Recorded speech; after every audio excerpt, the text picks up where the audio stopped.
All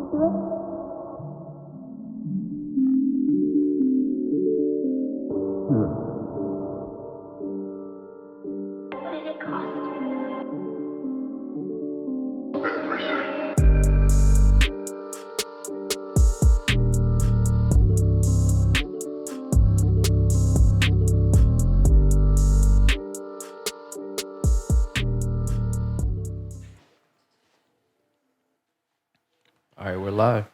Yo. What's up, everybody? It is Saturday. This is episode 42 of the Not Up for Debate podcast. I'm your host, Hood Carney. I'm joined by Joey and J-Ro today. Excuse me. Let me get a drink.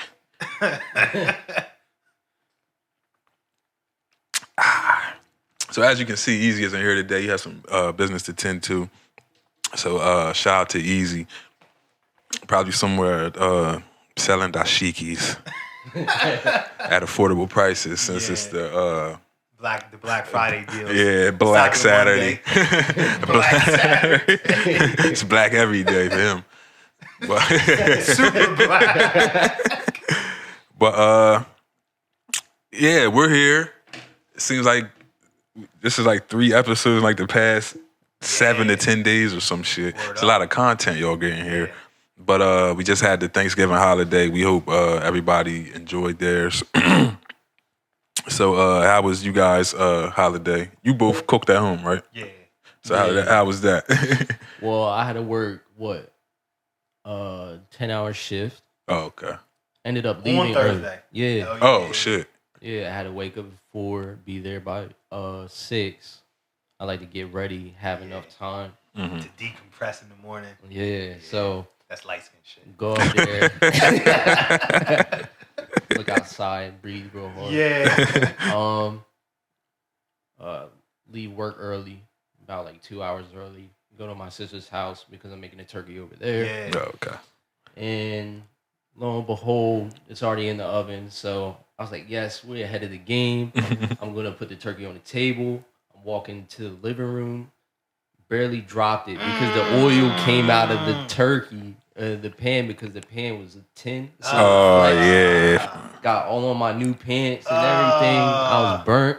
Damn. Man. Got chicken grease, turkey grease all over my my sister's hardwood floor. Damn. So that took forever to clean up. Man, I finally put it on the table. I didn't want to cook after that. Yeah. I was mad as hell. Yeah. That'd ruin the day right there. But at least y'all still got to eat it though. Yeah, Right. thank God. Yeah, I would have been so mad if I dropped the turkey, man. That happens though, man. You see people post all the time where like I seen one post where it was like the legs broke on the whole table. Yeah, I did see that. Everything slid to the ground. I was like, damn, I couldn't imagine. But yeah, it was just us here, man. Just me, Ness, and the kids. I cooked and didn't really cook a lot. Just what we eat: some ham, some baked macaroni and cheese, string beans, and that was it, man. We just chilled and just had a nice time. Just us, and that was it. It was good. It was good. It was relaxing. Yeah, shit. I ain't go anywhere either. I also didn't cook. My girl's uncle cooked, so I got a few things from there. Okay. But yeah, I didn't do anything. Didn't care to do anything. Just the holidays ain't the same, especially Thanksgiving. You know, it used to be everybody eating at one place and things like that. Now it's like you got to go to 4 different family members' houses and all that. And the families nowadays are so not like they used to be back in the day, man. It's like the vibe ain't the same. People don't get along like they used to. Right. And I felt like back in the day, and I mean, I'm sure some families are still like this, but for like the people that were important, like our grandmothers, grandfathers, whatever, people would put all their differences to the side. Right. Just for them. Just for I don't feel like it's like that anymore. Hell no. But and then also, you know, you talk about the shopping holiday. Like the fact that places open at 5 p.m. on Thanksgiving is bullshit. Right. You know what I mean? Like you will leave your family having dinner to go and save $25. You know what I'm saying? Yeah, it makes no sense. Your family's more important than $25 fucking. Yeah, they want that flat screen. Oh yeah. For $25. When that new 50-inch. Yeah, and it's crazy. Yeah. I was telling Ness, I was like, these motherfuckers think they slick. Like, the TV is always $500. Mm-hmm. Just the Wednesday before Black Friday, they fucking put it up to $699, and then on Black Friday, they cross out that $699 and they fucking make it $499. You come in, you're like, oh shit, they took off $200. It's always the same fucking price. It's been like that. They don't compromise their margins for a fucking a holiday sale. Mm-mm. They don't do it. So Black Friday is the stores trying to clear out the shit they got in the back for the next seasons. Yep. You get everything that was in the last month or two's inventory, so you can clear out for your Christmas, for your real Christmas stuff. So you restock the shelves for December. That's why if you walk around, well, not now, but if you walked around Best Buy or Walmart, say a week or two ago, you would see boxes of TVs already laid out. Oh yeah. Me and J-Bro went on this last Saturday. Right. Yep. They're already out there. There was 1,000 fucking TVs on the floor in Best Buy. Yeah, because they had to clear them out from the back. That's what I'm saying. Like, it was crazy. Yeah, so you could literally go out 2 or 3 days after Black Friday. You may not get the entire $200 off, but you may get a $175 or something like that. You won't miss out too much. That's what I'm saying. That's so don't get killed trying to get a TV. Oh yeah, for real, man. I seen some crazy videos. There was one that was like it looked like the stampede that Mufasa fell in.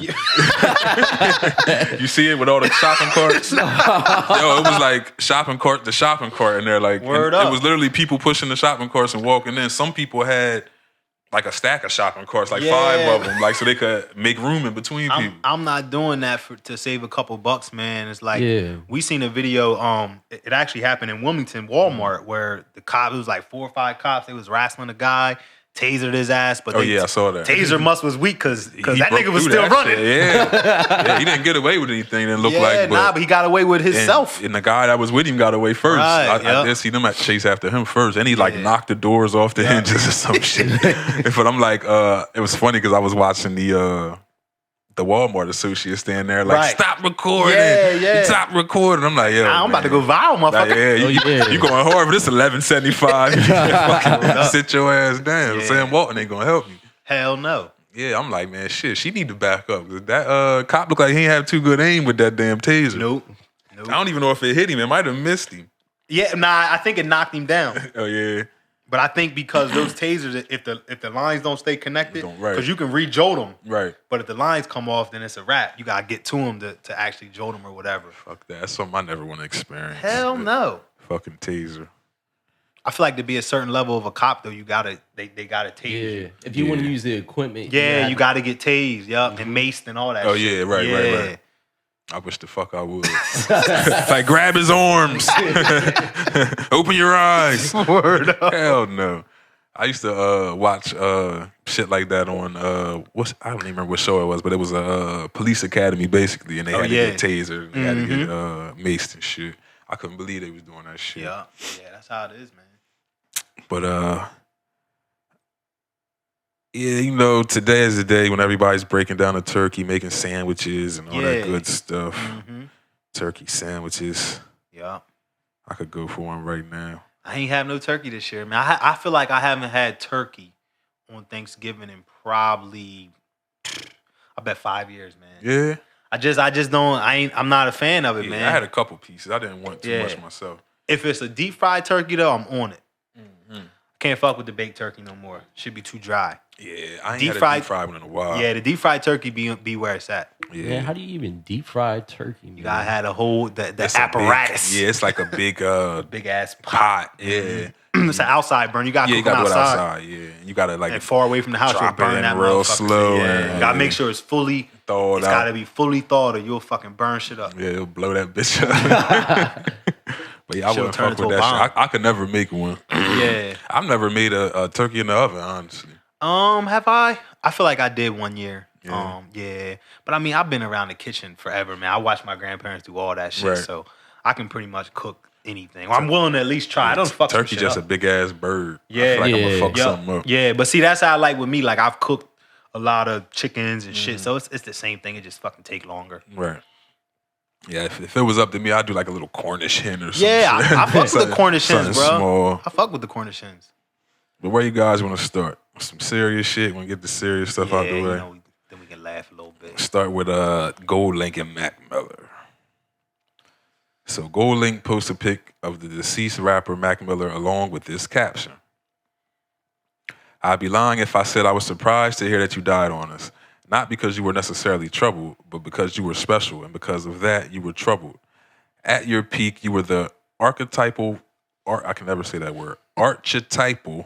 rapper all of us wanted to be, which was independent, but also just a kid with really bright eyes about life.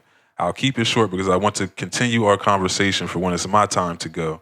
But I think what made you and I special is that we weren't always on the best terms. So I didn't always have great things to say about you. When we were on the Good AM tour, I played you my album, and after that, we didn't talk. And you thought it was absolutely incredible. I released it under the Soul Selection label, and the lead single for my album was called Unique, featuring Anderson .Paak, and that was your favorite song at the time. You loved it so much that you made the entire tour party listen to it.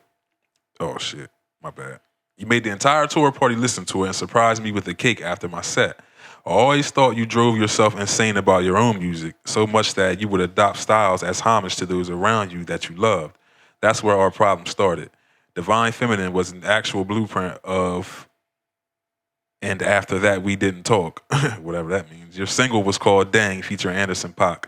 You had Soul Selection support you on the Divine Feminine tour, and when I tried to contact you about anything at all, you never hit me. A close mutual friend ended up just hitting my DJ saying, listen, man, we love Link, but we just had to do what we had to do. And Mac said if he needs a verse at any time, he got him. We are family. You could always call me. Afterwards, we seen each other at Coachella, and you put your head down like an innocent child, but I told you to pick it up and hugged you like the brother you are to me. You are the first person brave enough to openly say he's dope and gave me a platform. That meant more to me than anything else. 3 days before you died, I remember pulling up on you at the crib, walking in the house and seeing the Divine Feminine album plaque on the wall. I was so proud of you and what you created for yourself, and I'm forever grateful for that. So, y'all want to read Anderson .Paak's response before we get into it? Yeah. Oh, I didn't even see that. Yeah, so this is what Anderson .Paak had to say. At Gold Link, I would imagine your weird ass posted up somewhere just like this when you decided to make that disrespectful, narcissistic, jealous, grossly unnecessary post. Why you would do it, I can't even understand it. Maybe your belt was wrapped around your goddamn waist too tight, or maybe it was the choker cutting the circulation off to the brain. But since you felt it necessary to bring me up twice and my boy ain't here to respond, I'ma say it like this. You ain't the first person to make an album inspired by a relationship. You ain't the first to make a song featuring Anderson .Paak, but you are the first to disrespect my friend who is no longer here for absolutely no reason, and I can't stand for that. I'm not a tough guy, not about negativity, but this bugged me bad, bro. I've called you and DM'd you, and you have yet to respond. So since this is what you like to do, in order to get attention, we can do it like this. You're not surprised, huh? Well, I'm in disbelief. If Divine Feminine was such a blueprint of your record, then tell me where the plaques are for whatever your shit was called. Mac brought your ass on tour and opened up his fan base to you when you had nothing, and this is the type of appreciation you give. You should have just been grateful for the excuse me. Whatever issues you had with Mac should have been addressed in person and ended there. What's the point of bringing this up after his passing and disrespecting his name? You really woke up feeling like this was the move. That ain't how you go about promoting whatever you got coming. Some things simply have nothing to do with you, but when you have a God complex, I'm sure it's easy to think everything comes from you or was inspired in some way. Whatever it is, I ain't giving it no more energy. I pray you get back to the music and spreading good energy. I'm going to do the same. Mac Miller forever, love to his family, and y'all have a blessed one. It basically sound like Gold Link is accusing Mac of stealing vibes. That's not basically what he's saying. Yeah. That's exactly what the fuck he's saying. Yeah. Which is weird as hell. Mm-hmm. Especially like Anderson said, like why now? Right. Exactly. When did Mac die? Over a year ago. Was it a year? I feel like 2. It may have been longer than that. I don't know. I'm a Mac fan, but not a Mac fan. Right. That's what I'm saying. So you talking about a guy that didn't just die 3 weeks ago? Oh no. Whether shouldn't have been addressed that way regardless. Nah. Yeah. But now, a year or more since the guy died, That makes no sense. it makes zero sense. It's like you wanted to say what you had to say without any type of rebuttal after it. Yeah. Yep. Pretty And much. that's exactly what it is. Heard up. You wanted to address a situation that you clearly said in the post that you had seen him in person since it happened. Right. And you just chose to have him pick his head up and hug him like the brother that he is. Well, if he's That the should have been brother the end of that it. he is, Yeah. that is when you address it. Right. Exactly. Or you don't ever address it. Right. Yeah. So I love the response from Anderson .Paak. I think it was spot on. Right. It was spot on. It was a grown man response. Like, look, I ain't about no bullshit, but I'm just going. You ain't gonna talk with my guy like that while he ain't here Word to up. fucking defend himself. You know what I Exactly. mean? And that is what it is. Yeah. Jared, what you think? I know you was a Gold Link fan at one point. I mean, like, I like his music. It's just, it was the wrong action. You shouldn't be talking about anybody who passed away in a negative light like that because it makes no sense. Like, he's not there to speak his case as well. Like, okay, if he liked your sound, like, it's cool, it's flattery and whatnot. Right. So you shouldn't make a post at all talking about a dead person, trying to make an argument or anything like that. And like Anderson said, if he stole your sound, where the fuck is your plaque? Right. Right. You know what I'm saying? Right. Pretty much. Like, where's your plaque? Pretty much. So yeah, but that shit's mad weird, man.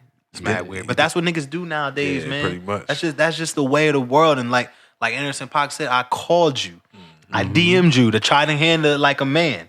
Try to handle it off the record. You ignored But it. this is what you want to do, so let's do it this way. Right. And that's just the way of the world that we live in, man. And did you see a video of him is circulating, him talking about the what is it called? The Grammy nominations for Album of the Year. No. Oh, nah, I didn't. So he stops his set in the middle of a concert, gets on stage and was like, "Did y'all see the Grammy nominations?" So the crowd responds or whatever.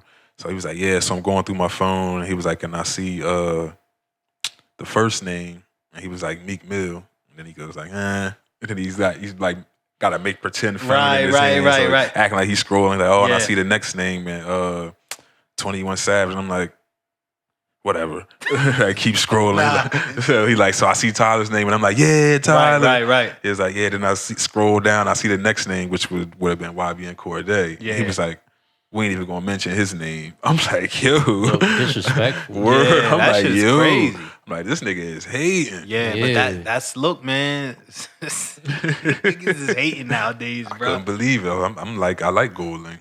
Yeah. I didn't like the last album per se. I liked songs on it. I didn't like it as a whole though. Yeah. Just the island theme. yeah, the direction he was going. But I understand given his background and things like that. Yeah. Nationalities and but yeah, I wasn't really feeling that. But Gold Link got chill, man. He Yeah, you wild. gotta chill the fuck out. But T.I. went on Red Table Talk with Jada and her sister mom. That lady Word bad, up. man. She is, bro. And she gotta be what, like 102. yeah, well, she gotta be pushing Vampire. 70. Yeah, She's word gotta up. be pushing 70 because I mean what, Jada and Will gotta be in their 50s. Yeah. So she easily. gotta be at least somewhere around 70. It's like crazy. nobody in the family is aging but Jaden. Some drugs, man. Yo. I don't even know if it's drugs. He might just be on some just natural stressing. life shit. He just eating he fucking vegan. grass, yeah, that's bro. what I'm saying. He probably eating trees Yeah, and he leaves eats and shit. tree bark and Yeah, fucking right, berries. right. Yeah, he looks bad, man. Word. But all the women look fucking amazing. Yeah, word. And Will has looked the same for the last fucking 27 years. Most he did is put on a little weight. If That's that. what I mean. But when you get 50, like, what you expect? Give me my 50-year-old belly, man. Fucking Martin, the only one looking 50. like Martin, like a dead body walking around. This nigga stuff like Martin do look motherfucker. like he's been embalmed Yeah, already. I'm like, what the fuck's wrong with Martin? He don't even act the same. Like, you see any of the behind the scenes footage of the movie? Nah. Oh, yeah. Martin just like off in the corners, not Yo, saying shit. Will doing all the talking. I'm Ever like, yo, since what he the fuck? passed out in fucking Hollywood, man, he ain't been the same. Yo, I'm like, yo, what's up with Ever Martin? since that shit happened, bro. And that was like fucking 15 years ago. That was a while ago, yeah. Maybe even more. What was he smoking? PCP or something? Yeah, Martin got a hold of some bad shit. He ain't been the same since. Word. But so T.I. showed up on the Red Table Talk with the ladies I just mentioned and his wife. And they were talking about the Hyman situation. And basically he came in waving the white flag, saying it, he was joking. He didn't think people would take it in the literal sense. Yeah. And did you see Jada's mom when he said that? Like, I didn't think people would take it literal. She kind of like rolled her eyes, like, nigga, please. Yeah. And I don't know if he went there purposely because he knew that they would help him get through it, because I feel like Jada coached him through a lot of what he was saying. She was like, she was saying certain things and giving him a certain look like, nah, nigga, agree with what I'm saying.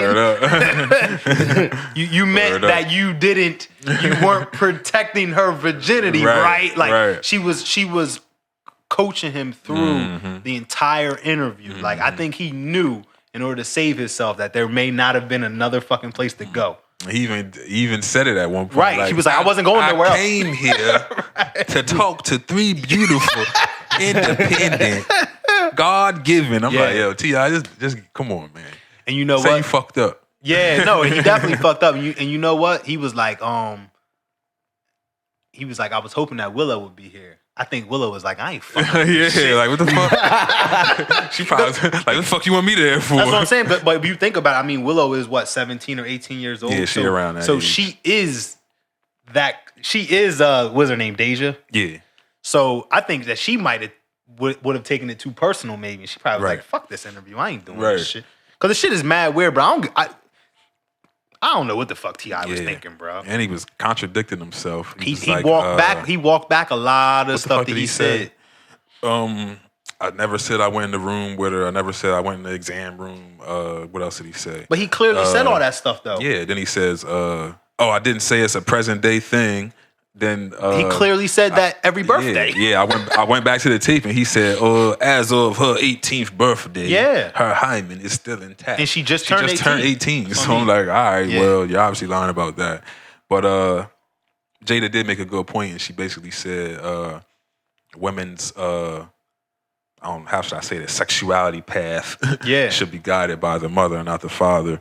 Just as certain things a woman won't be able to teach her son, that a father would have to, take the reins and handle. And I spoke to Mackenzie about it because I actually watched it with her, and I asked her about it. Like, when you became into Jesus fucking Christ, did I just do what I think I did? When you came into womanhood, who was the parent that coached you and led you into it? And she was like, oh, my mom. Right. And she was like, my dad wouldn't even bother. And she was gave me an example of one time she had came on her period while she was with her dad. Right. And her dad was upset, like, man, I don't want to go do this shit. Like, I gotta go do this shit. Like, where your mom at? Like, and I'm like, that's how it should be. I'm like, that's just the role a man is supposed to take. Because what do we fucking know? Yeah, I don't have a fucking like at the end of the day, like what the fuck do we know? Nothing. We don't. Yeah, we don't know what to do. Like, we talked about it when this first came out. We talked about, like, if you're with your 10 or 12-year-old daughter and she gets her period for the first time, she don't know what to do. Right. You don't know what to do. Y'all are in a fucked up situation. Like, that's a bad day. Yeah. I want no parts of that shit. Word. I fuck around and pass out. Yeah, word up. Word up. Like, now what? Real, yeah. now look at us. Kids standing around bleeding. I'm passed the fuck out. Nah, but it's so crazy, man. Like, just the situation is so controlling. Yeah. And then T.I. tried to walk back the fact that he's trying to control her. Like, dude, that's controlling. You're and he's like, oh, I'm trying to protect her. Protect her from what? Yeah. Well, he messed up. That's what I'm saying. You protect people by giving them knowledge, not by forcing them to do things a certain way. Right. Education is how you protect people. Like you said, I get the motives, but just went about it a real creepy way. And at the end of the day, I don't necessarily think that his heart was in a bad place. He just should have fucking asked a couple people. Right. hey man, you think I should take my daughter to the doctor and get the doctor to make sure the hymen's still up in there? Right. Yeah, Like no, nigga, bad idea. Right. Yeah. Terrible. I'm surprised. I think she deleted her social media. Yeah, because she was probably getting haggled like you wouldn't believe. First she had blocked him, and then like a few days later she just deleted everything. Mm-hmm. And just think about the purity. You're talking about 16, 17-year-old boys, 18, 19, 20-year-old boys. Mm-hmm. The purity of a virgin girl. Mm-hmm. I cannot imagine the angles that dudes was coming at her once they figured out that she's for surely still pure. Like that's something that even in books and Bibles and in Greek mythology over history, the purity of a virgin is something that's made so sacred. You know what I mean? So, like, can you imagine what he did to her by telling the world? Isn't like one of the Muslim prizes? Is like word 77 up. virgins or word up. something. That's what I'm saying. So it's like just think about what he did to her. No disrespect, but religions be promising some wild shit, man. Like, what the fuck? Like milk and honey. We got hella milk and honey up here. Word up, bro. That shit do be crazy, bro. I be thinking about shit like that. Like, yeah, this is really just 77 virgins for each one of us. So y'all got a 77 for each one of us on earth. Motherfuckers be believing that shit. Though, up 77 ghost virgins. Dang. That was a tangent. Dead virgins. Jesus Christ. Yeah, what the hell? I'll pass Buddha. Yeah. But let's talk about some scissoring. So What Crystal say? Yeah. that's why people were saying, wait till he finds out. Word up. Can you imagine that? Like, what the fuck? Your first time was up the ass? Jesus Christ. Can you imagine? You think your daughter's still swinging for the fences? And she taking anal the whole time? Oh my God. Jesus Christ. Jesus. Oh man. I would lose my fucking mind. I always wonder about that too. Like, damn, going to the bathroom gotta be a breeze. I'll breathe. I'll be right out. I'll be out in a second. Yeah, be right out. Word up. Yo, that shit fucking around fall out while you walking. Word up. I always wonder that. Like, does it go right back after sex, or does it take like an hour or two to close up? Man. Like, I'm waiting for the portal to close up. Yo. That's hilarious. Word up. Shit. Like, cleanup's a breeze. But Robin Crawford is a former assistant and creative director for Whitney Houston. She's currently on tour promoting her new book, which details a relationship between her and Whitney Houston. So Robin met Whitney in their teen years at a summer camp where they were both hired as counselors. Over time, the two grew closer, and Robin claims a relationship began. She would describe it as a normal teenage relationship with the exception of cocaine. Yeah. Pretty fucking normal shit going on here. That escalated fast. Yeah. This is a normal teenage relationship. this There's is a little coke here and there. Normal lesbian teenagers with some coke. Fuck y'all growing up at. Newark, Hollywood. Right. Sin Cities. So Robin was good at basketball and Whitney was good at music, obviously. So once Whitney received her first music contract, Robin claims Whitney said she preferred if the two weren't physical anymore. Robin agrees, and for the rest, we have to read the book. The rest of the spicy stuff anyway. So a few years ago, this is just some information I found. This has really nothing to do with the story, but something to do with the story. Yeah. So a few years ago, Oprah had asked Whitney's mother if she thought that the two women were a couple. This is about 6 years ago. Whitney's mother said that she didn't know, but she knows that she wasn't very fond of Robin, claiming that she spoke as if she had something over Whitney's head. Basically, cocaine. Right. Duh. She also said she would not have condoned her daughter in a lesbian relationship regardless. She also didn't approve of Bobby either, and she claimed that she had told her daughter so. I'm pretty sure nobody fucking approved of Bobby. Nah. So like I said, Robin is on her book tour, so she stopped by Wendy Williams' show. She gave this info to Wendy? Yeah. Exactly. Man, you gotta hold this for Oprah. You tripping, Robin. Right. You don't give this to Wendy. Wendy. So Robin said her and Whitney had sex and it was everything. Whitney bed must was on the floor or something. Word up. Back in them days. There was no bed. Right. I mean, she's from she's from Newark, so yeah. So can imagine. Where was I? Oh, so Robin goes on to say that Whitney was afraid of perception and that ultimately ended their romance. Afterwards, Whitney went on to date other partners, men obviously. Eddie Murphy being one, Jermaine Jackson, a couple of her exes. But now Robin mentions Bobby. She admits that Whitney was already using cocaine long before Bobby enters the picture. She also speaks on Bobby hitting Whitney when she wasn't around, although Bobby didn't mind Robin's company. She continues to speak on her book, and she said she only cares about what Whitney and her kids has to think, not Whitney's family. Okay. So apparently Robin is married now with her own children. To a man. No, a woman. Oh. She's married to a woman and has children and says that she only cares about what her wife and her children has to say about her coming out with this story. Me personally, if Kenzie want to write a book about some nigga she was fucking 5 years ago, fuck how many albums this nigga sold. I ain't feeling that shit. Not at all. Nah, we're not writing that fucking that book. shit makes no sense to me. Yeah. This is obviously a money grab or something. Of course they're okay with it. You go to your wife and children and say, okay, all right, look, we have $50,000 in the bank. Right. When I drop this book, we're going to automatically have $2 million in the bank the very next day. Easy. What do you think? They're gonna make some stuff up. That's at that what I'm point. saying. And when you think about it, when you write a book like that, and the person that you're writing about is dead, you can say whatever the fuck you want. You can literally make up the entire story. And make millions and be a New York's fucking #1 seller overnight. And people gonna buy because they love Whitney. People gonna buy because they love Whitney, the greatest voice of all time. And they want to hear what the hell this lady was talking about. And because Whitney's life was, because she was as big as she was, I don't think it's arguably, in my opinion, she is the best vocalist of all time. It's my opinion. I agree. But because she was so troubled is what made her who she was. So people want to hear about this type of shit about Whitney. They wanted to hear about the coke with Bobby. Yeah. You know what I mean? They wanted to hear all that shit.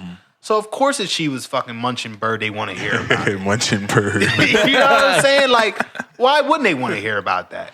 Yeah, but that's wild though, man. It's just like, it's another one of those things. Why now?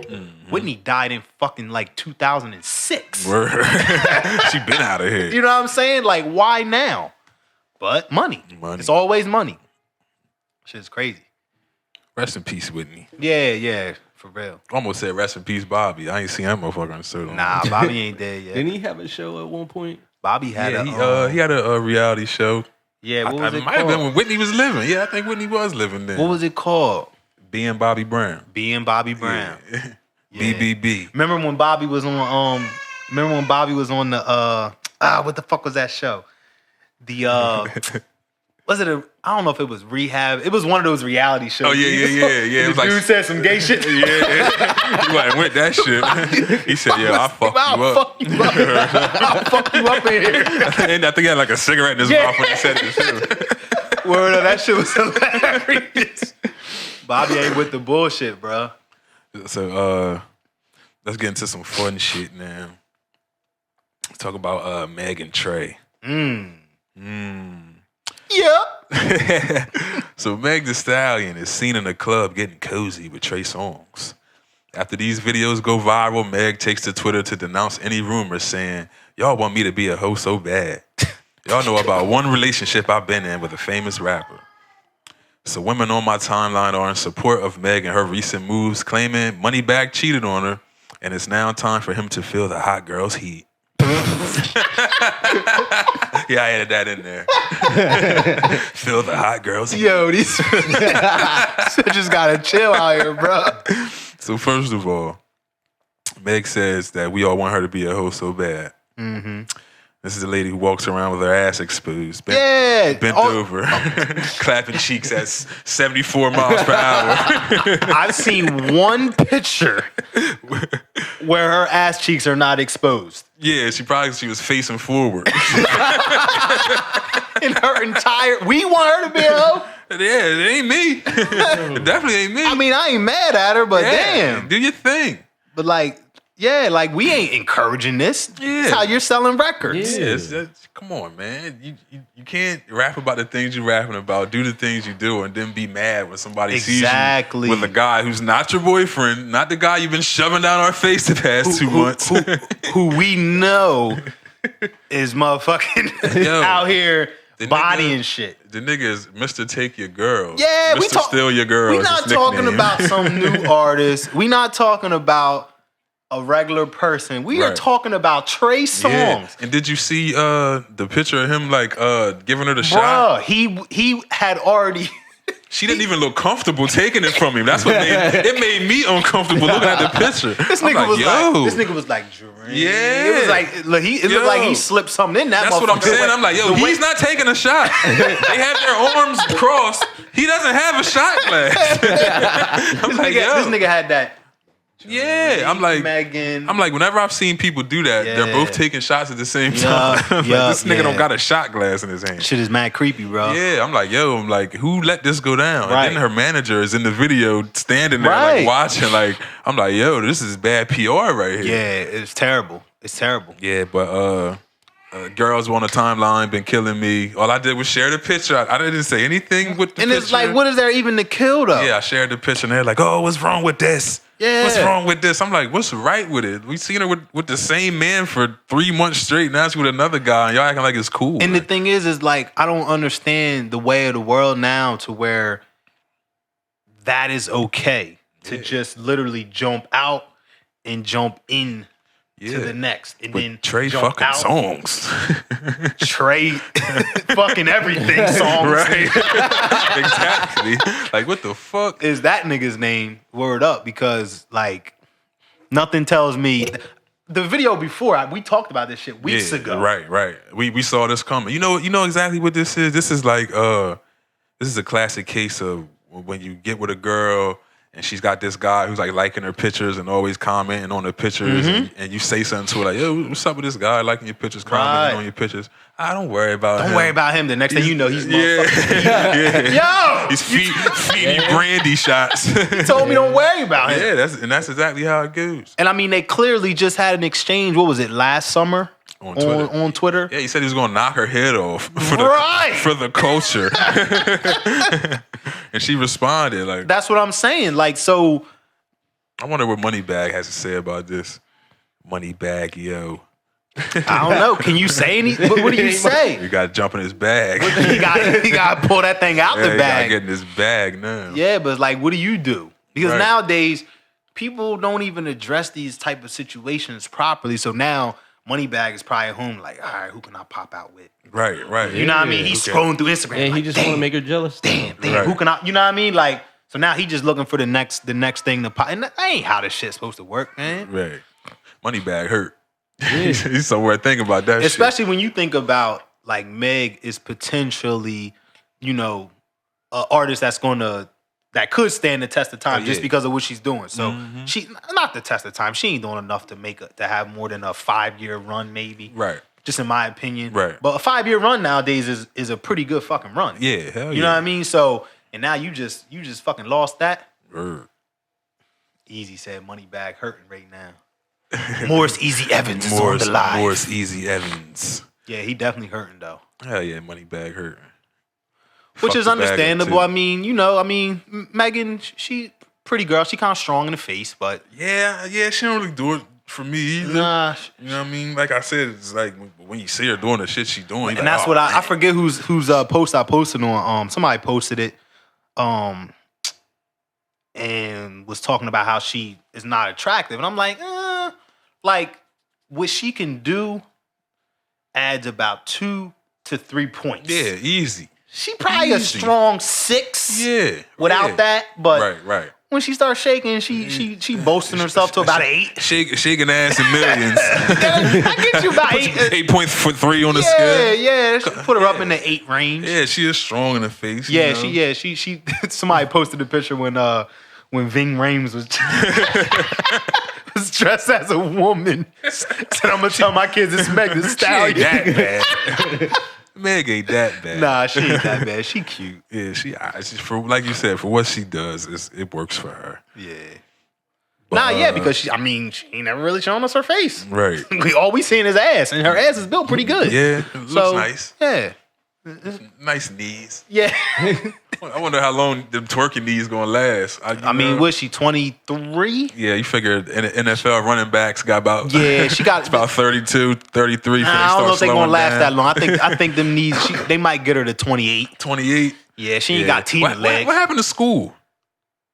Wasn't she like going to school or some shit? She was in school. I wonder what's going on with that. And the thing is when she first came out, she was wholeheartedly set that she was going to finish school. Yeah, right. So I'm not sure if she's still doing that or not, but motherfuckers say that and then they start getting them checks. Yeah. I don't know if there was any type of advance from Rock Nation when she signed that deal. And she might have got a check and just been like, fuck school. But who knows?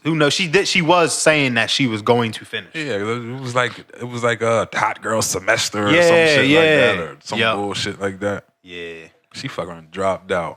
Got with Trey Songz and just started playing hooky. Right, word up. So boy said she gonna have Patrick Ewing knees in a couple years. Patrick Ewing had the thickest fucking knee pads. that nigga came in with rookie season with them shits on. That nigga had some thick ass knee pads, bro. 22, nigga, relax. That shit is hilarious. Word up. Pat did some bad knees. Word up, man. bro. Golly. But Pat got it done though, man. Well, he ain't never really get it done. Yeah, he had Mike to deal with. Yeah, that's the thing, man. Mike fucked up a lot of them niggas' careers, man. Mike fucked it up for a lot of niggas that should have been. But it was great, but like, I mean. Yeah, I mean, LeBron fucked it up for a lot of niggas. LeBron didn't win too many championships, but he always the fuck there, that's for sure. This nigga went how many years in a row? Like besides last year? I think 8 in a row? Before the streak ended. Yeah and it looked like them niggas is gonna be back again on another streak. Barring injury, that's what I mean. What you gonna do with them? Yeah, these niggas, last Word game. up, Easy said Stone Cold. Stone Cold had them motherfucking knee pads. Yeah, he did. So let's talk about Omarion, King O. So news breaks. Where my heart used to be. Yo, that's my shit though. Man. Word up. Well, Omarion got some hits. Yeah, I mean, you can't really take nothing away from that era. When they come out, like I wanted it was before we went to high school. Yeah, that's what I'm wondering if it was like late 90s. So I want to say 99, 2000. Yeah. Because I remember 2000 Tia having like the Word Up posters hanging up in her room. Yeah. So yeah, it was around that time. But yeah, so apparently Omarion is going to be headlining the 2020 Millennial Tour alongside Bow Wow. Yep. But this time without B2K. Yeah, fuck them niggas. Right. So we all know the story surrounding Fizz dating O's baby mom, April, and all that. And Omarion has been pretty much quiet about it this entire time. He did do an interview with Vlad TV. And he spoke on it briefly, basically just saying he don't care. Right. You know what I mean? Doesn't bother him, shit like that. And after that, he went back to being silent. Mm-hmm. So apparently he broke this news on Little Fizz's birthday. Yeah. Yeah, which is crazy. I mean, he winning. Yeah. You got the girl, but I got the money. He winning. He's winning. He's winning the war. Yeah. And doing it with a fucking smile on his face, bro. Yeah, so I wonder what the other members got to say now. They mad as hell, Fizz. They about to pull up on that nigga. But they knew what Fizz was doing all along. Yeah. Well, I don't know if they didn't do anything to stop it. Maybe they did, but from the looks of it. But his antics done got into their pockets. Yeah. You know what I mean? And you know J Boog and Raz B need that shit. That's what I'm saying. Fizz is always on Love and Hip Hop, so Word he's up. obviously still getting some type of income. They fucking around, pull up with the mask on his ass, talking about cut that check. They gonna fuck him up. They probably calling Mona Scott like, hey man, y'all got any openings to Love and Hip Hop this season? We can follow Fizz around. Word up. Or Or they'll be done got somebody to let them release an interview about what really happened behind the scenes over the years. They already tried to. You see, Raz B came out telling all this shit. Like, Chris Stokes was fucking us. That's how it be, though. Chris was fucking us. That is fucking nuts, man. They just swept that shit under the rug. That's how it be, though, man. Yeah, fuck crazy, that. though. Chris Stokes was getting all the millions and fucking them. Yeah. Like, come on, man. You gonna fuck them and fuck their pockets. That's how it be, though. Yeah, that shit is crazy. Weird. That's like, oh man, what's that group back in the day? Not Boys to Men, the fucking, the New Edition. Oh yeah, New Edition. New Edition said they went on tour, like a fucking 60-city tour, and came home to $1.87 check. That shit is crazy, bro. $1.87. That's what you got. You gotta either have somebody you can trust when you fucking doing these deals, or you gotta understand it. I was just watching what the fuck was it? Expeditiously. Oh, T.I. Yeah, with when he had Master P on there. Oh, okay. And P was I meant to watch that. Yeah, too. P was basically. I was upset with the show a little bit because T.I. won't shut the fuck up. Oh, that's the it's normal. like, yo, you are. He's here to talk. Yeah, he got to be the smartest guy. This is your fucking show. You're always here. Right. But P was basically breaking down, how, for one, he had an 85-15 deal. The only reason the 15% was just for production. So he was bringing home 85% of everything. This motherfucker was his own agent. I mean, his own. He booked his own shows. He motherfucking laid out everything for the tour. Like he did it all. So the 15% that he lost was literally just to produce his record. To manufacture them. I mean, and T.I. was talking about how he got fucked by Atlantic. And then, was it Atlantic that fucked him? That's who he was signed, so I don't know who he signed with. Yeah, whoever, he had a deal that was bad or whatever, and he ended up getting a 50-50 deal. And they was basically just talking about how, you can end up on the 15% side if you don't fucking know what you're doing. You know what I mean? So you just gotta read up or get somebody that knows what the fuck's going on so you don't get fucked if you're going to go and get signed to a label or something like that. Like, do your homework, man, or you'll end up with $1.87 fucking check. Word up. After being on tour for 80 days or some shit. You imagine that? Shit's scary. Speaking of getting fucked out of some cash, great segue, Joey. Papa John. Papa John founder John Schnattner says he was set up. Right, John. He says the people he helped make multimillionaires are the ones who set him up, and he says the media knows the truth. He says they made it all up. Everything was fabricated.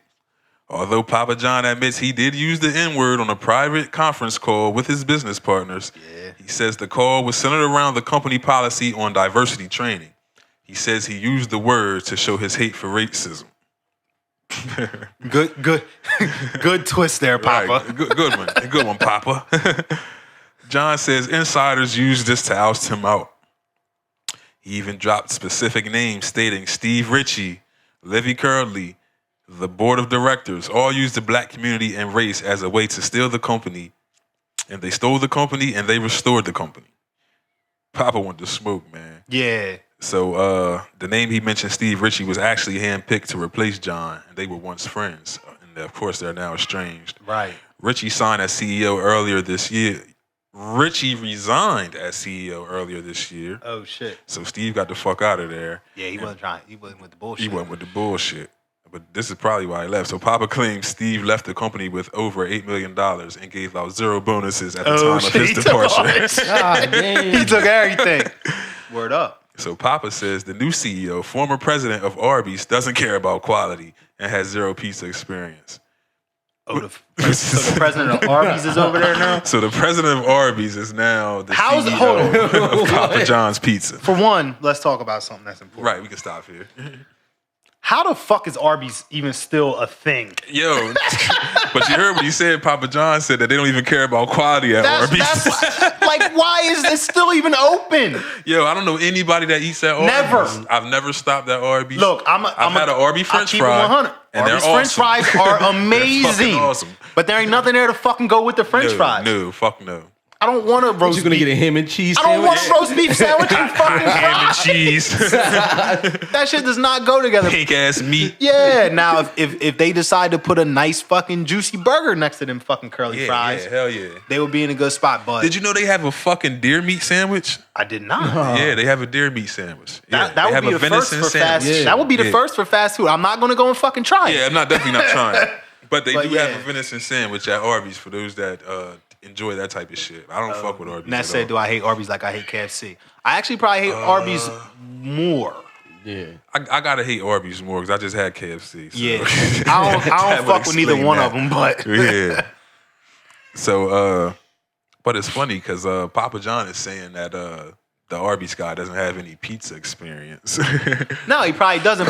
But see, this is the thing. Like with me, being in corporate America, the CEO portion of the job is literally about dollars and cents. You don't necessarily have to have any knowledge. Right. It's not like he's back about there. he ain't making fucking sauce. flipping pizzas. Right. You know what I mean? Like, so you don't really have to have any knowledge of the business. Just like, all right, well, we have a budget of 50 million or whatever. Is what we're doing going to make a profit margin of 20%? Right. That's all that you fucking need to know. You know what I mean? When's the last time you guys been to a Papa John's? That's the thing is, one of the parts I wanted to go back to is where they were saying that they used it to exploit the black community or something like that. Yeah, he basically said that Papa John's used the black community to push him out. Oh, The okay, I company. can get that. I was going to say, there ain't no fucking Papa John's in the black community. Right, yeah, I know. I ain't never seen one in the black community. It's as fucking rare as Starbucks. Right. But he's saying, talking about people with experience and shit. Last time I was there, fucking Papa Juan was running the joint. Yeah, Wasn't no John in there. Nah, it was not a John. It was Juan, Miguel, Jose. In all of them motherfuckers. Word. Yeah. I'm like, there's no way in hell these niggas got pizza in the background. Nah, not at all. Maybe taco pizza or Yeah. some shit. But that's how it is, though, man. It's just, I don't know. I haven't had Papa John's in probably 10 years. Yeah, I haven't had one in a minute. It's probably been about that amount of time. too. But it used to be pizza that I used to like. Yeah, I used to love Papa John's Back though. in the day. But like I said, it wasn't where I grew up at, so it was Right. like a thing. The only one that I knew about was in Deptford. I used to get, when I used to go to the Deptford Mall, I used to get Papa John's because it was right there. That was the only time I ever got it.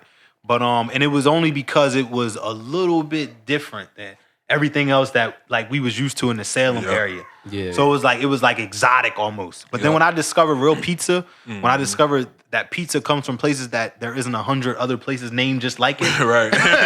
Right. I don't want Domino's or Papa John's or any of that bullshit. And all those shits fit into the same bracket, man. That's what I'm saying. Like, It's that all shit's so like, trash. It's like once I know that the dough comes in on a fucking truck, frozen or whatever. Already. Nah, motherfucker. I want to see you pull out fresh bins of dough, spin that shit in the air, and fucking cook it fresh. I give them that because Giovanni's, those Mexicans in there be flipping the hell out Word that up. shit. Yeah. They Word don't up, fuck bro. around in there. Yeah. And I love Giovanni's Yup. pizza. I like my favorite pizza right now because the spot down here fucking closed is what's town? Is it still called Joe's? Joe's, I think it is. Yeah, I think it's still called Joe's. Yeah, Joe's makes a that's good my pizza. spot. Yeah, I like Joe's. I like Mama Mia's. Oh, Mama Mia's Mama is good Mia's pizza. is good, yeah. And, Mama and Mia's that's is still that's good. that's one of the last fucking standing places in Salem right now. Right, so right. shout I out like to their, Mama Mia's. Yeah, I like their for thin real. slices. I don't like their thick slices. Yeah, I Yeah. only really like them pizza now, man. I don't really like. I used to enjoy Pat's Pizza for some reason, Yeah, I don't. but now I can't even fucking. I had like, some the other night. I ain't gonna lie, but it wasn't good. yeah, But- it ain't been good to me in a while. Yeah, but I don't like. It's like too doughy. Yeah, it's like Yeah. after the Angel went, it was like the Yup. quality went with it. Yup. Pennsville Pat's is still great though. Yeah, I I haven't will been say there. that. Yeah, I haven't Pennsville been Pat's there. still Gus- great. Gus's Wow. is good. I actually have a problem with Gus. Yeah. Oh. Yeah, me and Gus You used to and get Gus into it got all the into time. Yeah, I mean, I was living at fucking Loris Glen. Right. You know, Gus's isn't that far from Yep. fucking Loris Glen. Order a pizza and I get it and it's fucking cool. Yeah. I called it fucking Gus and I said, yo, delivery guy just left pizza's cool. Right. He says, I'll call him, see if he'll turn around. Yeah. Guy doesn't come back to get the pizza. I'm like, all right, like I know he's got a cell phone. It's fucking Right. Yeah. Just call him and have him come get this fucking pizza. right. So long story short, I have to go to return the pizza.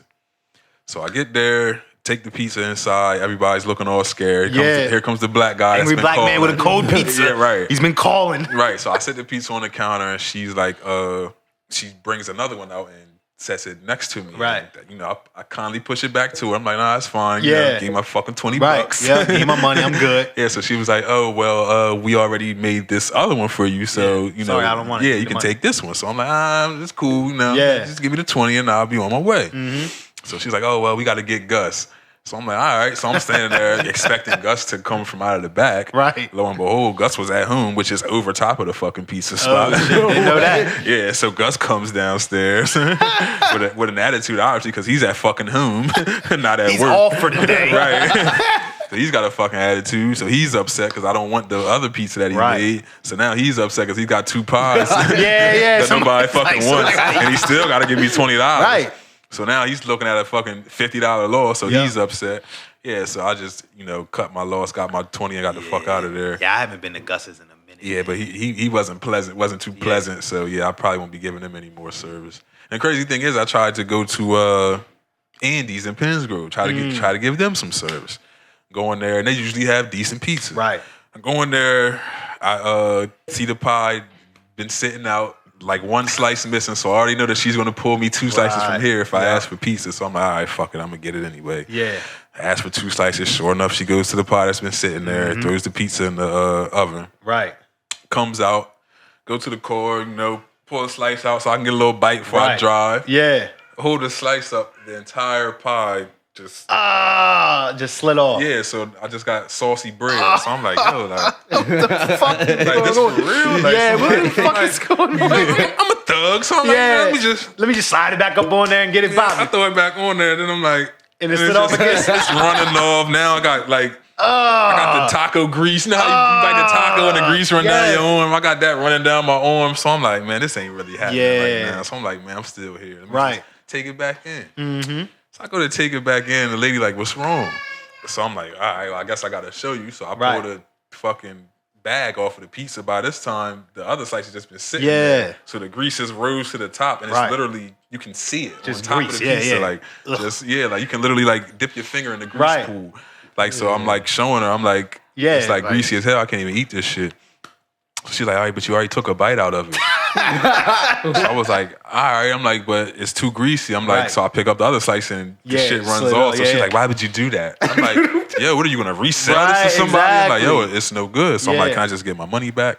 So this, I'm not going to say the B word, this lady goes to the pie that she just removed 2 slices from. And got you 2 more. And tries to get 2 more. So I'm like, I'm watching her because I'm like, there's no way she's getting this from me. So I'm like, all right, whatever. So she goes and puts it in the oven and comes back and was like, a couple minutes. So I was like, 4. Yeah. And she was like, the pizza. I was like, lady, I don't want that shit. I want my money. I want my money. The same thing's going to happen. So she tries to do the same thing and goes and gets her Gus. I guess this is Andy. Yeah, you gotta be. Yeah, so he comes out like, what's wrong? So I'm like, yo, the fucking pizza's greasy. I don't want it. Right. So he starts snapping, getting all mad and angry. So I'm like, look, man, I bought 2 slices. It's $3. Like, look, man, just give me my 3 ones. Right. And let me get out of here.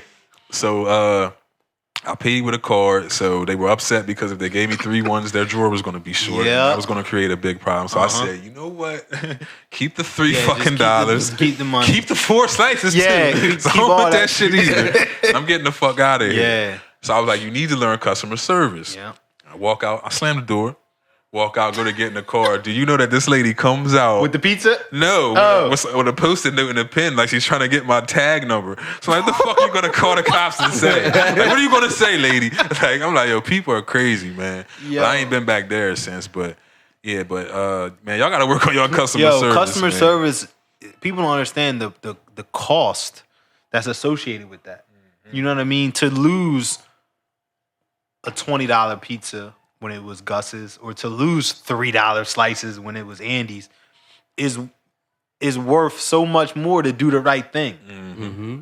Hey, look, man, I went to Gus's one day, or they delivered a fucked up pizza for me. If he would have called the guy, had him turn around, get the pizza, bring back, that's worth $500 in word of mouth. And plus I'm gonna appreciate it. That's what I'm saying. So you're gonna tell people, hey, look, man, Gus is fucked up, but he made it right. Word up. Yeah. I went to Andy's, they fucked up, but they made it. She told me, sir, I can give me 10 minutes. I have a fresh pie out of the oven for you. Yep.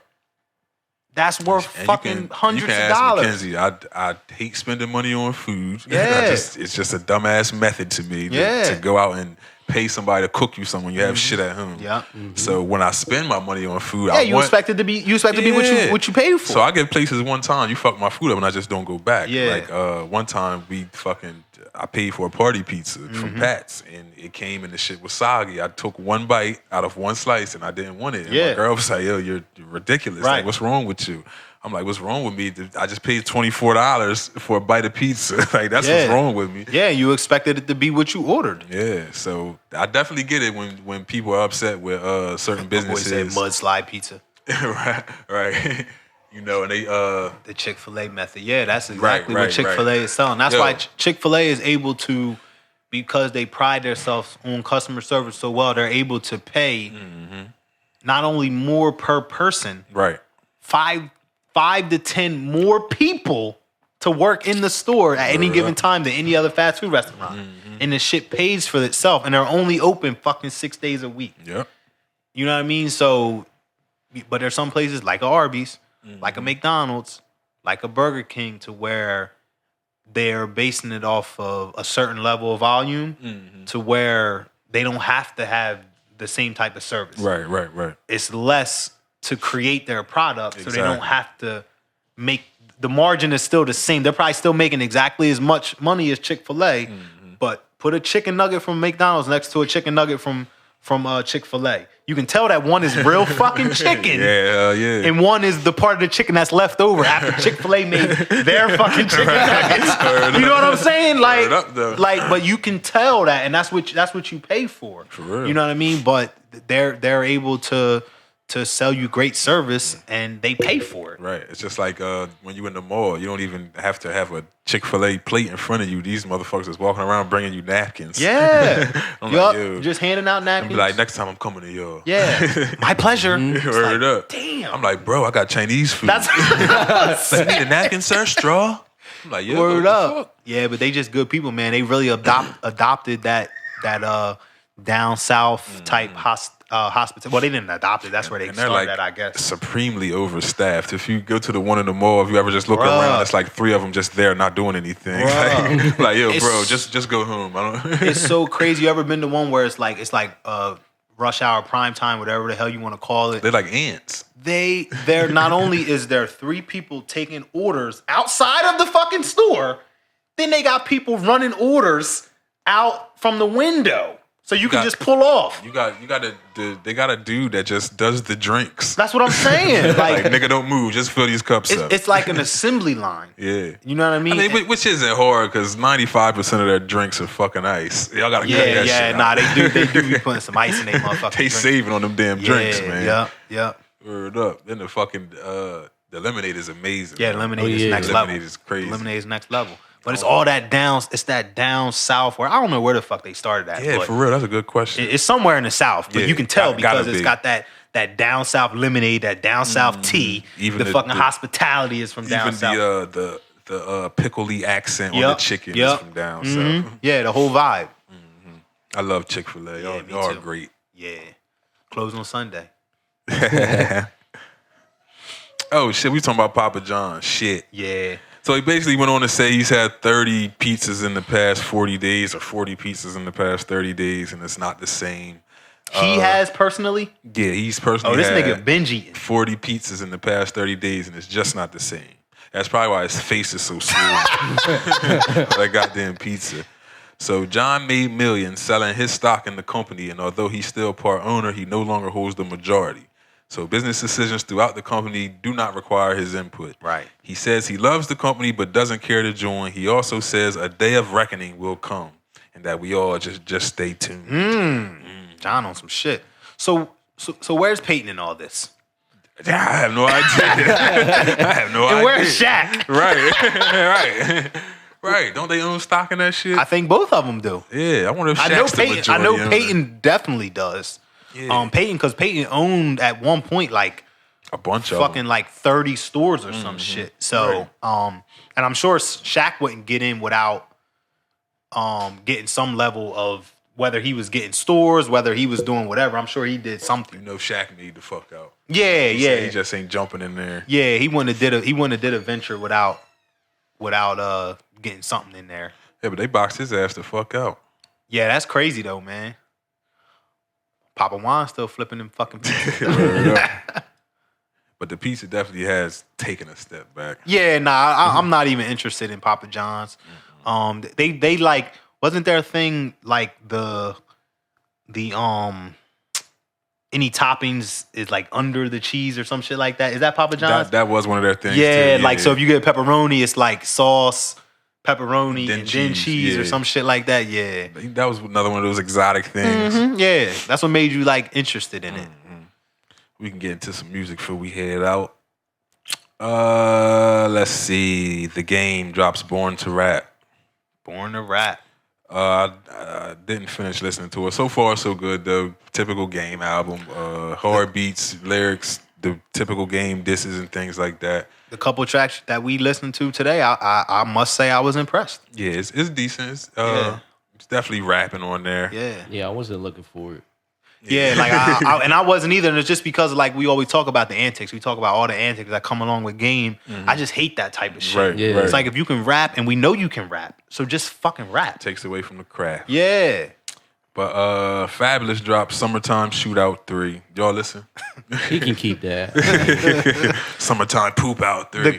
So this is what I'll listen to it because I feel like with what I do now, I have to. I'll give it at least one spin, Same. maybe two.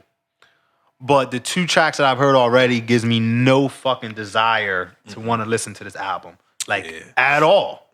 So we'll see. Yeah. But like me and J-Ro, we put on what is it called, Bombs?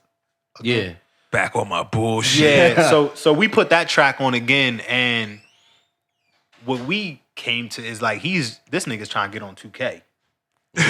You know what I'm saying? That is a 2K type of song. This nigga's trying to get on 2K or get on the fucking It's crazy you said that because he already rapped over that beat too. That's what I'm saying. A So similar rendition of it. it sounds like a 2K song, or he trying to get the Bulls to use it as a fucking entry or something. That shit is garbage. Yeah, it's terrible. He said bullshit like 12 times. Yeah. Back on my bullshit. Yeah, nah, I'm not a fan, but Going back to back on my bullshit. But like if I was a 2K player, I could get it. I'd be like, all right, all right. Makes sense. Back on my bullshit. Yeah, like when you I play for the Chicago Bulls. when you're creating your player, and that's playing in the background. like, ooh, I'm back on my bullshit. I can get that. I get what he's saying. But yeah, fuck that. But nah, I'm not feeling it. It's not riding music for me. I don't know if y'all heard it yet, but Fab dropped some ass pack off. Dropped the Reggie pack off. That shit was hot booty. Yeah, I was highly disappointed. A lot of features, a lot of R&B features. This is basically a fucking hitmaker album featuring Fabulous. Every other song got like Jeremiah or Ty Dolla $ign on it. And that's just how you know that he just trying to sell some records. He's like, all right, let me just get out here and just sell some records. Yeah, I can't even name a record that I enjoy on there. And I listened to it like 3 times. The intro, I did like the intro. Yeah, I might give it a spin. Yeah, I like the intro. But yeah, Fab gotta go the fuck head, man. Yeah, he gotta chill, man. Yeah. It's like I hate when rappers feel like they gotta continue a series. Like, yeah, just like leave that shit alone and start a whole new direction, go somewhere especially as you grow, as you age, as you evolve, or supposedly, like you can't just continue to think that you're gonna stay right in the same lane. Right. You know what I mean? I mean, Fab's what? 40? 39, I think. Man. You know what I mean? So, and He's still doing the caption rap. That's what I mean. And the longevity of rap typically doesn't last that long. So at some point, you gotta possibly say, this ain't for me no more. And then the punchlines just ain't punching. That's what I'm saying. Like, It just was like jab lines. I mean, It's so old. Like you Yeah. gotta switch up sometime. Using the same formula you used back in the 2000s. yeah, like 15 fucking years ago. Yeah. Even the formula with the R&B female feature. He didn't have the female feature this time. I don't think he may have. But he's still trying to capture that superwoman flow. That's what I mean. It's like, look, man, it's like this ain't that. So, but some people don't understand evolution. They don't even know how to even go about changing from who they were when they were that guy. Yeah. It's like in order to stay that guy, That guy has to grow. You know what I mean? He does. I mean, I guess you can stay that guy if you don't grow. I mean, but part of it, how much is that guy going to get you? That's what I'm saying.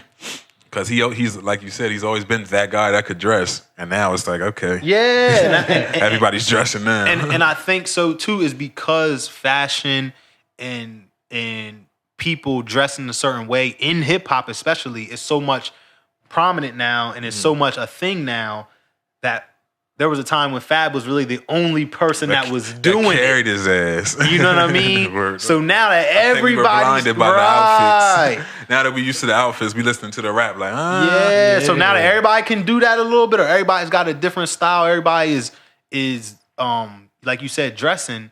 It's like, all right, nigga, you got rap. You got rap now about something else. And I mean, he might have worn out all the dope throwback jerseys that you could possibly dig out of it. Because that when he was doing that shit was dope, man. To pull out the old Fresh Prince joints and old Martin, all that shit. Like, that shit was hot. But that was dope. But you ran out of that. What are you going to do now? Like, now what? Right.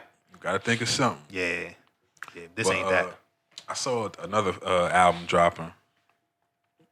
That dropped yesterday? Friday, I believe. Just some funny shit that I seen. And both of y'all have young sons. The Best of Baby Shark 2. Oh, they dropped another Baby Shark? I did not know they dropped a Best of Baby Shark 1. What the heck? Motherfuckers is trying to eat, bro. How do you have a Best of Baby Shark to begin with? Yeah, so what is it, like all the people that created Baby Shark on an album? Different versions of Baby Shark? It's a bunch of renditions of Baby Shark. Man, we about to drop Baby Shark, man. But this is the thing, though. It's Ping Fong presents The Best of Baby Shark. That shit straight out of China. Right. It's 14 songs. It's 18 minutes long. So the track list is number 1, Baby Shark, vocal remix. 2, Baby Shark, 8-bit remix. 3, Baby Shark, Trick or Treat remix. What? Oh, dig this one. Baby Shark, number 4, Baby Shark, Lost in the Forest. How the fuck did the shark get How in the the forest? shark get in the forest? We have no idea, but he's there. But he's lost. Right. Number 5, Baby Shark, the Baby Mermaid Shark. Ooh. What? Number 6, the Baby Shark Ocean Building. Building what? I don't know. These motherfuckers gotta chill, bro. Number 7, Baby Shark Easter Egg Hunt. Oh, they. Yeah. Number 8, the Baby Shark Riddle. Number 9, the Baby Shark Lullaby. Why can't it just be books at this point? Yo, they shouldn't. There Listen you go. to this, though. The Baby Shark Duet. Who the fuck does that feature? Yo, Mommy this is Shark. crazy. Oh, shit. Bonus track. Oh, shit. Bonus track. Oh, shit. What the fuck did I just do? What's the bonus track? The bonus track is 5 little fish jumping on the... What? 5 little fish jumping on something. Baby Shark gonna eat them fucking fish. Yeah, Baby Shark Gym and Ocean Baby ABC. So I guess Baby Shark is teaching the kids ABCs. Well, I can see that. Right, that's understandable. Good job, Baby Shark. Yeah, Baby but Shark. This is like crank that all over again. Right, but this is the part that tripped me the fuck out. As of today, the Baby Shark franchise has over 3.9 billion streams. Damn. 3.9 The billion motherfuckers came. streams. Them motherfuckers. And the numbers from the album haven't come back in yet. Them motherfuckers came up, bro. 3.9 billion. Can you just streams. imagine? They can make a franchise over that. They probably will. Yeah, hell yeah. They probably will. Look at this That's the wild Baby shit. Shark. Jesus Christ, is that A1? Oh my God. A1 is a character, man. This really hate motherfucker that gotta dude, chill, bro. But he's like really talented though, like far on a production side Yeah. of things. His music is fucking ass. But yeah, he's like he's behind that whole sound with Young Berg, the hitmaker sound and everything. Mm-hmm. That's A1 is like helping him with that. But let's talk Billboard. Oh yeah. Top 10 songs of the decade list. Number 1, Thrift Shop Macklemore, Ryan Lewis, and what song was that? That's not I'm gonna pop some tags. Yeah, that is that one. That's exactly what that song is. Are these ranked? Billboard, yeah. That was number number one. one? I'm mad I started with that. All right, well maybe I could go back and start with 10. Yeah. I just blew the fucking sport. Oh my god. So number 10 is God's Plan by Drake. Okay. Yes. Top 10 songs of the decade, though. Let's remember that. This is So- 10 years so worth. 10 This had the 2009 to 19 or 10 to 20? 2010 10 to 20? Yeah, top R&B and hip hop songs of the decade. So 10 this to is 20. Billboard's list, though. Yeah. 10, God's Plan, Drake. Understandable, I guess. Yeah, I can see that at 10. 9, Happy, Pharrell. Definitely understand. Yeah, I that. can see that being in the top 10. Sicko Mode, Travis Scott, number 8. Okay. That was a big song. Yeah. I don't know if it's 10 years big, but Right. it's a big song. One Dance, Drake featuring Wizkid. Nah. Definitely not 10 years. Nah. Rockstar, Post Malone and 21 Savage. What That's one was that one? that's debatable. Yeah. Rockstar. Yeah. That's the only part Oh, I nah. know. Yeah. Nah. That was a big song though, so I don't know. The Hills by The Weeknd. Y'all help me out here. The Hills by The Weeknd. No clue. Nope. Is that The Hills? The Hills Have Eyes. Okay, yeah, all right. I remember that song. Number 4, I have no idea what this is, but Sunflower. Oh, that's Spider-Man Into yeah. the Universe. Post Malone Yeah. and Sway Lee. Yeah, I've never. I don't think it's big enough to be on that list. It's a nice song. That's number 4? Yeah, it's number 4. So here are the top 3 songs. Drum roll, please. Number 3, Blurred Lines, Robin Thicke featuring Pharrell. What's the No, I don't think it. No. Definitely not 3. biggest steal of 10 years? Yeah. Because they ain't get none of that fucking Oh, money. yeah, then they had to pay all that fucking money back. They ain't get none of that money. All right, number 2, That's What I Like, Bruno Mars. I like the song. Don't get 10 years though? No, Come but I on, like the Billboard. song. And I already said number 1, Thrift Shop by Macklemore. And Poppin' Tags is definitely not number 1. I'm gonna pop some tags. Yeah, I don't know. It was a big song. I don't know if it's in the top 10, but maybe, but not number fucking 1. Yeah, How are they definitely not. calculating this? Based off of numbers? It can't be that's off what of I, numbers. That's what I don't know. They Do you think it's off of numbers? I would hope the fucking not. Because I would think somebody's missing. I'm pretty sure with some bigger songs by the numbers. Because who's listening to Thrift Shop every day? Yeah, what I'm for saying. the past 10 years. Come on, And Billboard. when did that shit drop? That's a good question. I don't know. It has to be like 2015, 2016. It had to be. Yeah, it was That's what I was recent, thinking. at I was thinking least- like at 3. least I was thinking 15, 3 or 4 16. years ago. Yeah, the oldest song on here is fucking Thrift Shop, I would think. Yeah, I think that's the oldest song on I here. thought Blurred Lines. Blurred Lines? Oh, yeah, that was No, what was Blurred 2013, Lines? 14? I was thinking 13, 14. Yeah, Blurred Lines or Thrift Shop or that's Thrift what I Shop like. dropped in Nah, That's What I Like. 2012. Oh yeah, Thrift Shop's the oldest song on here easily. Would you say Blurred Lines? Blurred Lines. That's got to be 13, 14. Blurred Lines. I just remember it. 2013. Yeah, being Wow. on 2K. Yeah. Right. Yeah. So they're the older songs, but I mean, who the fuck was really listening to Thrift Shop after 2014? I don't know who's listening to it then. That's what I'm saying. I don't think it was a catchy song. Nah, like, I'm gonna pop some tags. It wasn't catchy. It was, it was a white rapper. That's what I'm saying. yeah. It was a fun song. Yeah, Post Malone is on there twice. Cuddy said. Post Malone made the list fucking twice. Post Malone made a fucking decade list twice. Yeah, This that's is crazy. ridiculous. Yeah, that list is all I fucked think up. it's Baby biased. Shark should have been on that fucking list. Easily.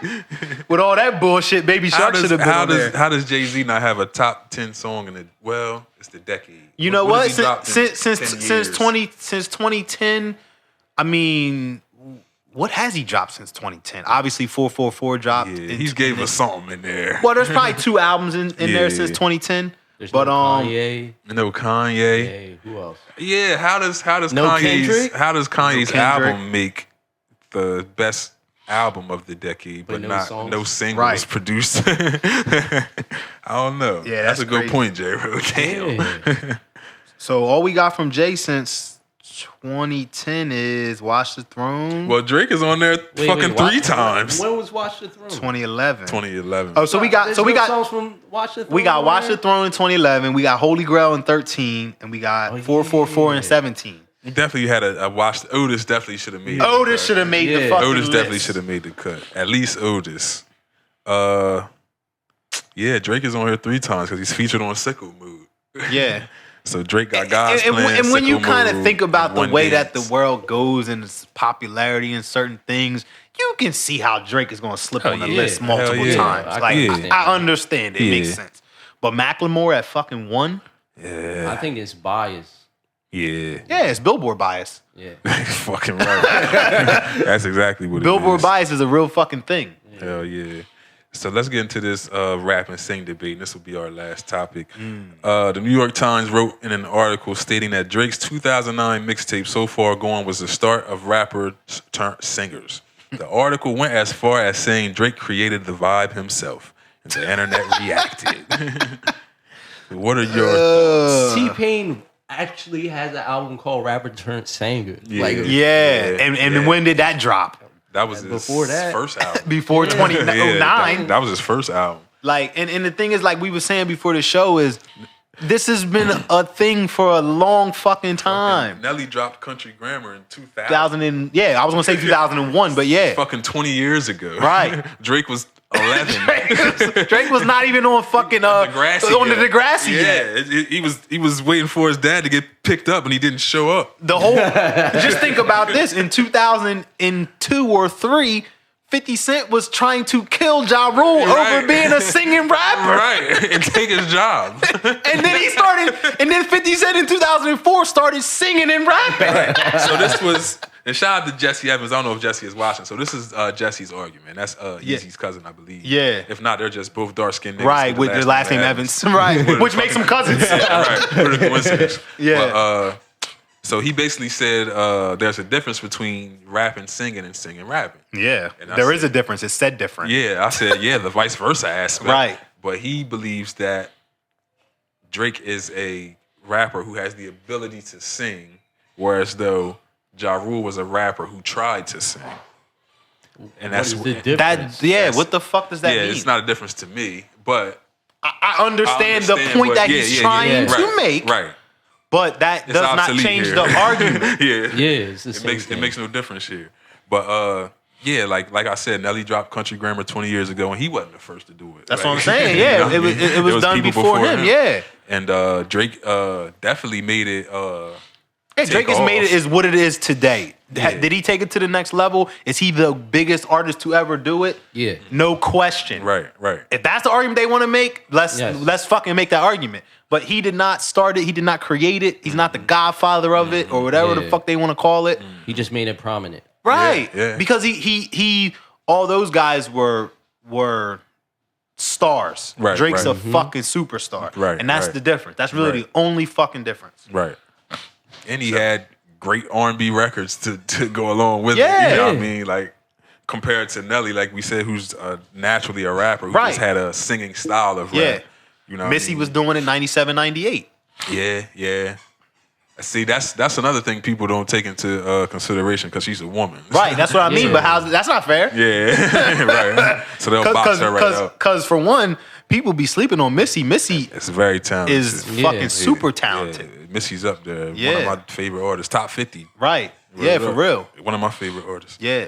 But speaking of Missy, according to Hip Hop Shared, who's the better producer, Pharrell and Timberland? Timberland blew Pharrell out of the water, and I was fucking surprised. It's difficult, man. it's definitely a tough. That's a beat. tough argument. I thought it was be tougher than it was 62-38. Nah, it's closer than that. It's probably It's in like the, 55, 45. I was gonna say in for the me. low 40, low 50 Word up. type. It's close. I mean high 40, low 50 type of break. I will say I've enjoyed more Pharrell beats than Timberland's, but I do know that See, I Timberland don't has even some know. classic fucking beats. I would that- have to go Yeah. back and really try to dissect that because, and it's hard for me because my my favorite. I'm almost a groupie of Jay-Z. My favorite artist uses both of these fucking producers almost all the fucking time. Every album. Yeah. So it's like it's really hard for me because I don't fucking know. Right. Because I like both of their sounds, and so I don't know. It would be tough. I probably would have to go outside of Jay-Z in order to figure out like which one I really definitely like. my top two. Yeah, for sure. Just because of the creativity. Lauryn Hill they won brought. 5 Grammys. Yeah. Like the creativity they brought to making beats. Like It's different, man. It's next level. Timberland literally using his mouth for certain parts of the beat, or clapping his hands, or fucking dropping a drop of water into a cup. You talking about shit. two freaking geniuses. Like, I mean, next level geniuses. The grinding beat. Yeah. Pharrell. Lockers. He recorded himself slamming lockers. Yep. Drop It Like It's Hot. He recorded Spray Painters. Yep. Just finding different sounds. And that's just genius level talent that most people don't even know exists. Most people don't know what these people do when they create their music. Like they think that it's all machine based and fabricated. It's like, no, these motherfuckers is really doing some of this stuff. Oh, and Kanye, top 3.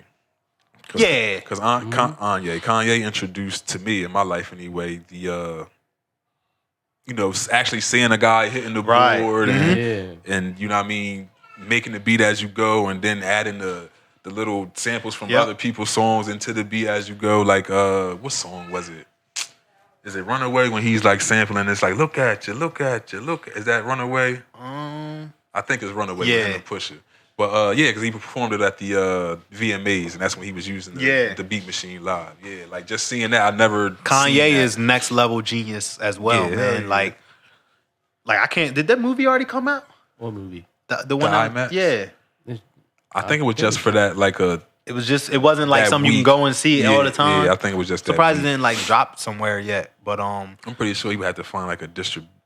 Yeah, but Kanye, you can just see it when you watch him in music. Like you only see the geniuses lock in that way is where you just see his mind you can literally see his mind fucking reeling as he's going, man, and only the geniuses get to experience that shit. Yeah. And watching Kanye taught me to listen for different things in music too. Yeah, the way he's like so sonically and I can't even fucking explain. Yeah, and that was one of the things, and I probably could have credited this to my dad. I don't really know. I don't really credit a whole lot of shit to him. But crazy. but just the way that I hear music is he always listened to jazz a lot. He was a big jazz fan. And then so I always listen for certain instruments when I'm listening to music. A lot of people don't do that. They just hear the beat, and when I hear a beat, I want to hear like what made the beat. Like, you hear a saxophone come, like, oh shit, like that was perfect where that sax was at. Like a lot of people don't listen to music that way, but I probably credit that to my love for jazz is because I love horns. Like it's crazy you mentioned that because we was listening to the Game song with Nipsey, and after Nipsey does the hook the second time, it's a break and there's a guitar solo. I was gonna say, yo, y'all hear that solo? Yeah, I heard that solo before Nipsey rapped. I fucking love guitar solos, man. That's one of my. Every time, like I'll hear certain songs, and it might be what song makes you want to play the guitar all the time? It's got to be Purple Rain. Oh yeah. That's that fucking solo on Purple Rain is like one of my favorite guitar solos of all time, man. I wish I could play the guitar or any instrument for that fucking matter. Yeah, my favorite song, like just with instruments and all the different sounds and things going on in the background, is All of the Lights. Yeah. Yep. Great, amazing song. It's like it's like carry my casket to that. Right. Word up. I love that song. Word up. And then like if you've seen the video when they show all the names of the people that contributed to the song, like 40 fucking people. Yeah. Like that's dope. Like, and I used to go back and listen and see if I can find certain people. Yep. Like I used to always see Drake's name, but I could never find out where the fuck he was at on the song. I like a couple years ago, I finally found Drake on the song. Yeah. It's right. All he says is, we're going all the way this time. Him and Rihanna. They say, we're going all the way this time. And that's the end. I'm like, damn. Like, but just adding little elements like that is pure genius. But that just shows his genius, man, because he could just take just that little fucking part. And they all got paid. Everybody gets a piece. That's how it's supposed to be, though, man. You're supposed to be able to feed everybody. Like don't strive for popularity and stardom if you don't plan to feed everybody. Right. It's know what funny I mean? you said that. Young Thug had did an interview one day, and they asked him if he could speak to Jay-Z, like, what's the one thing you would ask him? Mm-hmm. And he was like, well, I asked him how he became rich. Yeah. And they was like, they started laughing, like, obviously. So he was like, nah. He was like, I feel like once you become rich, if you're a black man and you got this big influence in your community, he's like, once you become rich, I feel like it's your duty to show the people under you how to do that. Yeah. And he was saying that's why he appreciated 444. And this is Thug. This is somebody you wouldn't even think would listen to something like that. Yeah. He was saying, that's why I appreciate that album, Yeah. because he's trying to teach us the ways he got to where he is. It's crazy, man, because good segue. Yep. But so obviously I'm reading, well, maybe not obviously to you guys, but I'm reading the Jay-Z Made in America by Michael Eric Dawson. Mm-hmm. Great book. I'm about halfway through, I guess, and it talks about all of that stuff. Oh yeah, it's right here. Oh, all right. It talks about all of that stuff in the book about how Jay-Z started in Marcy, and it also explains throughout his entire career, from Reasonable Doubt up to 444, Michael throws songs in there and breaks them down for you. Like, this is what Jay meant when he said this line. Right. You know what I mean? So it's a wonderful book. I've learned so much more. Like I said, I'm a Jay-Z groupie. Mm-hmm. And I've already halfway through this book learned shit that I didn't know. You know what I mean? I learned about small beef that I might have knew about, but I didn't know like how deep it really was or how shallow it was. Right. Like, he talked about the 99 Summer Jam where with 50? I'm about $1. What the fuck is 50? Or who the fuck is 50 Cent or whatever he says. Right. And it explains in there that before Jay went out, he seen 50 in the back. Mm-hmm. And 50 had dropped the song, I guess it was months or whatever prior. Mm-hmm. And he told him like, look, man, no hard feelings, but I'm on your ass. Right, I'm about to... You know what I mean? They shook hands. He went and did his thing, and it was never a problem after that. Mm-hmm. Like, it was just about the music. Yeah. You know what I mean? So, but it's a great book. I advise anybody that's not only a Jay-Z fan, a hip-hop fan, to pick it up. It's only $18. The Nipsey part brought me to tears.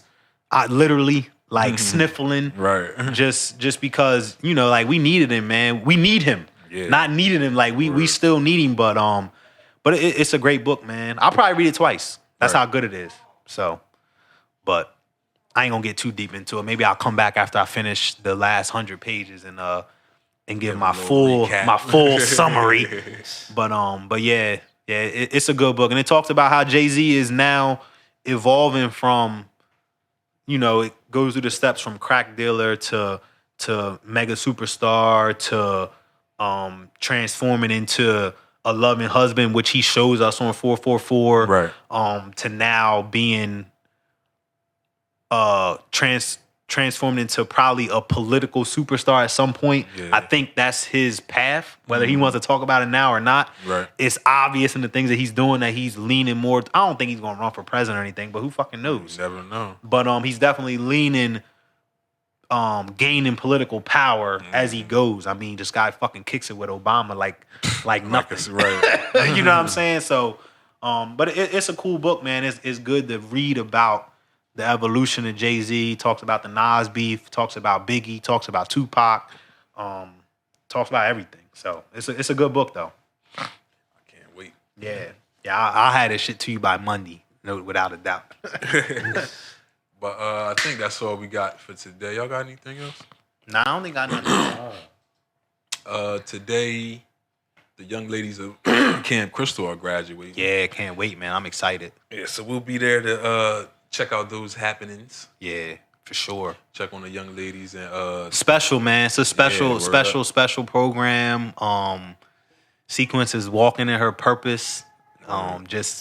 It's crazy because I remember the first time I seen the video, man, it was like the feeling was nuts. And anybody that knew Cree or Crystal, whatever you called her, like she there, bro. Yeah, hell she is fucking there. Word up. So it's cool. I'm excited to be there later. Yeah, I'm hoping I don't cry. I might, and I ain't gonna be ashamed if I do. Oh yeah, I definitely ain't gonna be ashamed. Damn, like, ain't hold it in for the girls, man. You gotta be strong, cause we're men. Push me. That's what I'm gonna do when they step off stage. At each one of them punch me. Yeah. Remind me I'm a man. Congratulations, punching me. Yeah, word up. Nah, but that's great though, man. Yeah, but I can't wait, man. I'm excited. Yeah, me too. Bring Uriah out, get him out the house a little bit. Yeah, yup. Yeah, I don't let my other son's running around the streets of Maryland or something. I Oh don't know shit, what he are you doing down there? He down there with his mom visiting family. Oh, okay. I think his grandfather passed, so condolences to Mr. Johnson, Mr. Charles Johnson, and yeah, man. So hopefully I get to see him when he gets done. Yeah, he'll be back. But call me, son. Yeah, shoot me a text or something. Mine upstairs. I ain't seen him all day. Honestly, it's 1:34. I've not seen him yet today, so he up there somewhere. He alive, shit. Yeah, he up there somewhere. But that's all we got for today. I believe Easy will be with us next week. Yeah. But shout out to everybody that checked us out. Ness, Abdul, Cuddy, I'm missing somebody, Crystal, Easy, fuck you. Yeah, appreciate all y'all checking us out, man. Hope y'all enjoyed your holiday. Oh, look, they go Gooch. Oh, my boy down there? Gooch, he literally just said he missed it. You'll get the playback. Give it about 10 minutes. It'll be up. Right. But shout out to Gooch, too, man. Good dude. Gooch man. always there, man. Hell yeah. But, yeah, man, this is it. It's been episode 42, and we will see you guys next week. Peace.